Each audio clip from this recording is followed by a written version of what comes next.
Beyond the black bag, clear bag only for garbage. Effective April 1st, 2024, the residents of Yarmouth and Digby counties will be required to use only clear bags for garbage.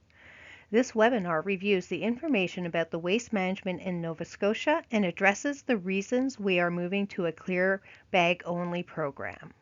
We are going to look at the waste management regions in Nova Scotia, the disposal bans and what they are and where they started, how the waste management programs in Yarmouth and Digby counties have evolved since their introduction in 1996 with the introduction of the Solid Waste Resource Management Strategy in 1995.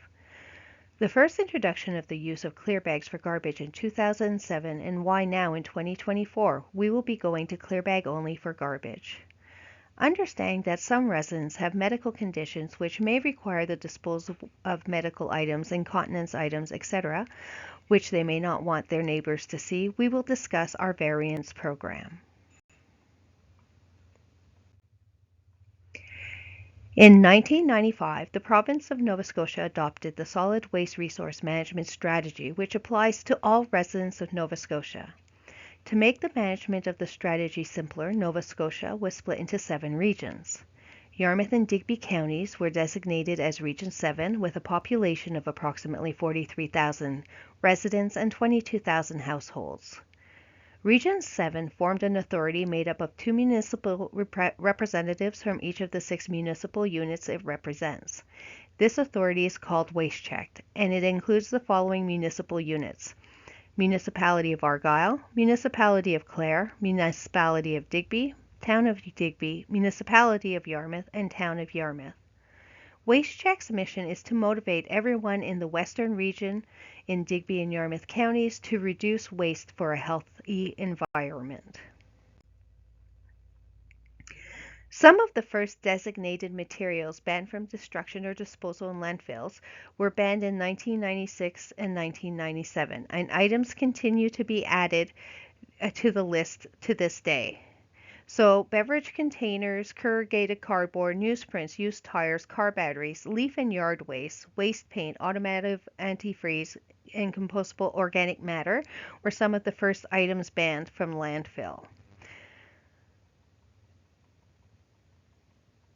An up-to-date list of banned items is available at novascotia.ca.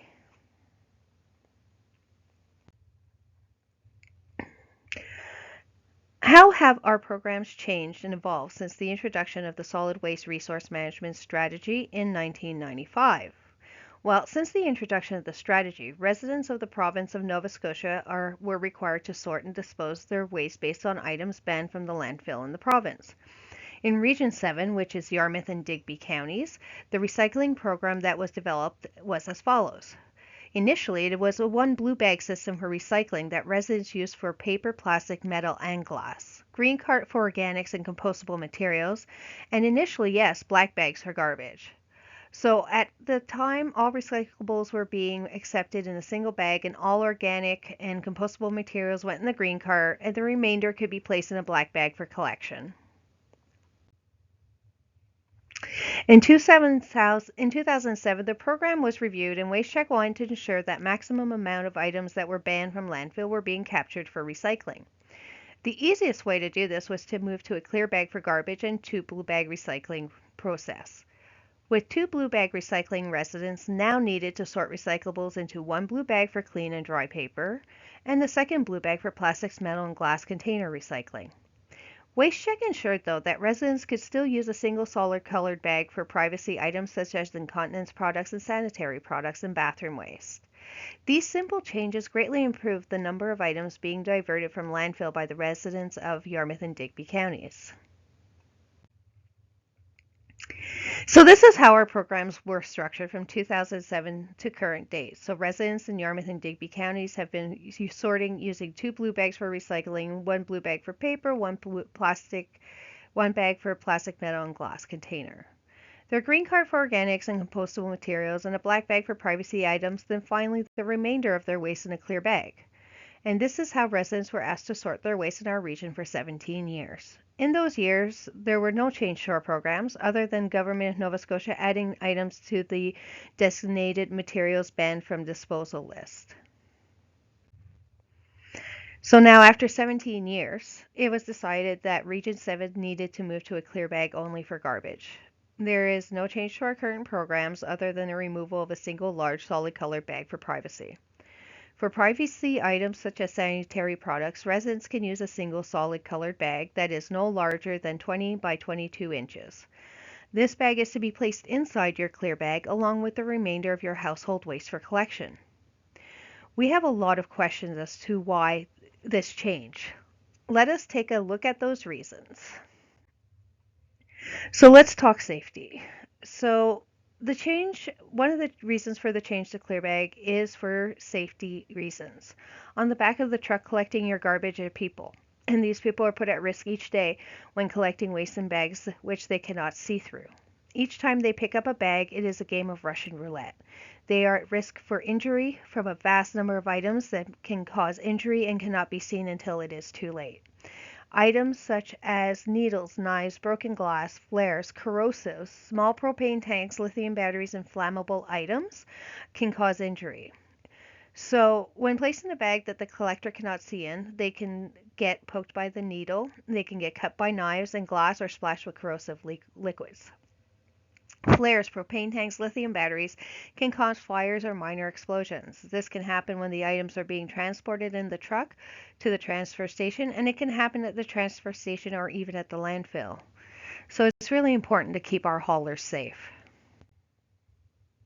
The other reason was program participation, that we decided to move to clear bag only. The province of Nova Scotia started banning items from landfill in 1996. Items have been added over the years. If we have a bag the hauler cannot see in, this has allowed residents to place unsorted waste in the bag and not participate in the programs. Doing this means that banned items are going to landfill. Materials are not being recovered through the recycling process, which means more raw materials must be sourced, and we must realize that some of these natural resources are limited and will not last indefinitely, and B, they're incredibly labor intensive and dirty to extract from the earth. Recycling is how we're going to reduce the impact on the environment. We also need to realize that the more items that we place in landfill that are banned, the more space it takes, and the more space it takes, the more we must expand our landfills. Organics and compostable materials that are placed in landfill also create methane gases, and this is a very strong greenhouse gas that contributes to climate change. When it comes down to it, methane gas is more powerful than carbon dioxide when we talk about greenhouse gas emissions. Methane gas from landfills are responsible for 7% of greenhouse gas emissions globally and 23% of greenhouse gas emissions across Canada. Program participation is necessary to ensure that we are reducing our impact on the environment. Changing to clear bags will help us to educate residents further about recycling and waste reduction.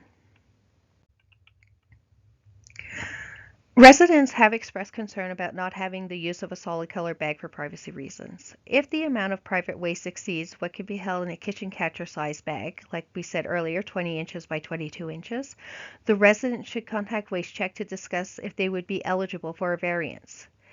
The variance would allow certain residents with specific medical needs to use one or more regular size solid colored bags. So to be eligible for a variance, the resident must be willing to go through the application process, which includes a home visit and signature on an application form. They need to currently be participating in our waste management programs. They need to show that they require a full-size or multiple full-size solid color bags for privacy. Once the variance has been granted, they must continue to use a clear bag for regular household garbage.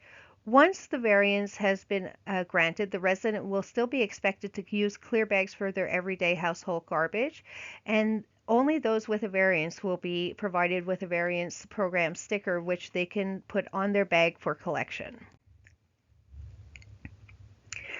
So what happens if you use a black bag on or after April 1st, 2024?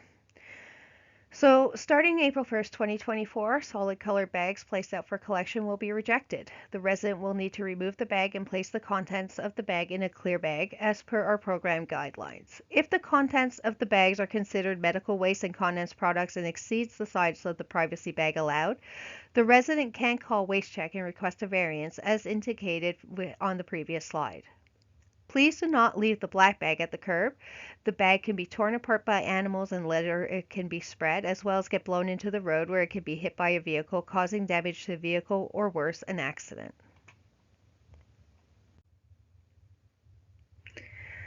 So at this time, this is the end of our presentation. Should you have any questions regarding any of the information listed in this webinar, you can contact our office at 1-902-742-1312. We also have a toll-free number of 1-800-569-0039. You can visit our website at wastecheck.ca or even email us at info@wastecheck.ca. Thank you for listening.